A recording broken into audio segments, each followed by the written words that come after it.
Honoring American veterans around the nation. More than 100 military veterans just visited war memorials in Washington, D.C. as part of Honor Flight Chicago. The group included 104 Vietnam War veterans, 8 Korean War vets, and 1 World War II vet who is 98 years old. Honor Flight's goal is to recognize the bravery and patriotism of veterans. And 98 Southern Indiana veterans will be heading out on an honor flight next week. Along with their visit to the memorials and the camaraderie with the fellow vets, the honor flight also lets these veterans know the community is behind them. So joining me now is Chuck Sallee, the flight director for the honor flight and the upcoming honor flight. Thanks so much for being here. We appreciate you and all that y'all do. For anyone out there who may not know what an honor flight is, explain the experience for these veterans.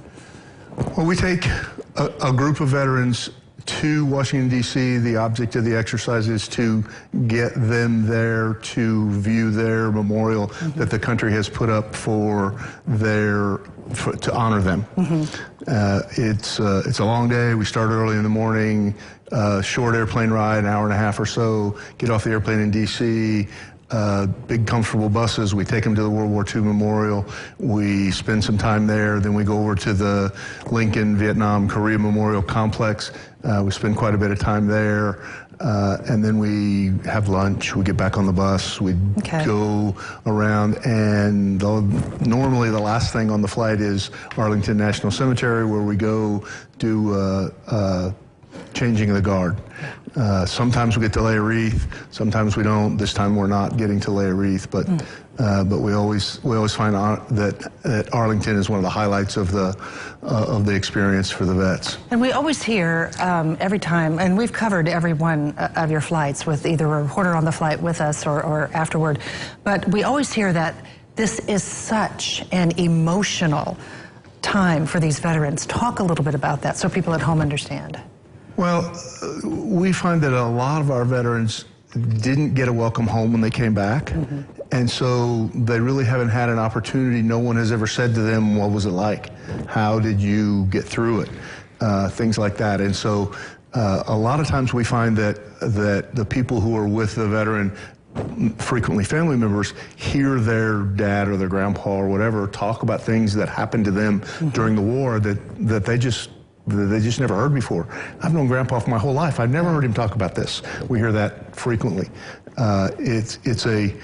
It's really hard for those of us who've not been to combat to understand the stress and the strain and what it was like for them during those times. So a lot of times it's pent-up emotion. Sometimes for the World War II guys, especially. 40, 50, 60 years ago, and they still never had a chance to talk about it, you know, and so it can be very emotional. We talk to our guardians quite a bit about, don't be surprised if you hear something you haven't heard before, and you need to be sure that you're ready to deal with those emotions. And if you have problems, look for a red shirt. We're there to help. Yeah, so the red shirts are the volunteers. The guardians are they family members of the folks, the veterans themselves? Frequently they are. Most of the time they are. Okay. We allow the veterans to choose who their guardian will be. Gotcha. And that person stays with them the entire day, Stays with them the whole day. And we ask them, and most are very willing. We don't just want this to be a one-day experience for them. We want to welcome them into the Honor Flight family, and we want those guardians to be with them. My wife was a guardian, and she still calls her guy. It was 2 or 3 years ago, and she still calls him frequently. Just touch base. How you doing? You know, are you going to come out to the alumni section at the welcome home?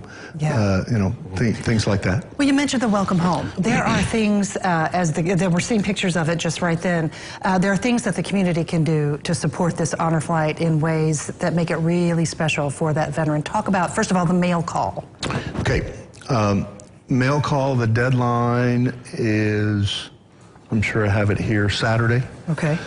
This Saturday. Coming Saturday, right. Get mail call in. And what we ask people to do is, if you don't know a veteran, just say thank you to all veterans for the freedoms that you enjoy. Are we talking writing a letter? Writing a letter. And do you write one to every one of them? Write one to every one if you'd like. Write one to one. That would be great. Okay. And then you can drop them off at any Old National Bank, Mission Barbecue, Golden Corral.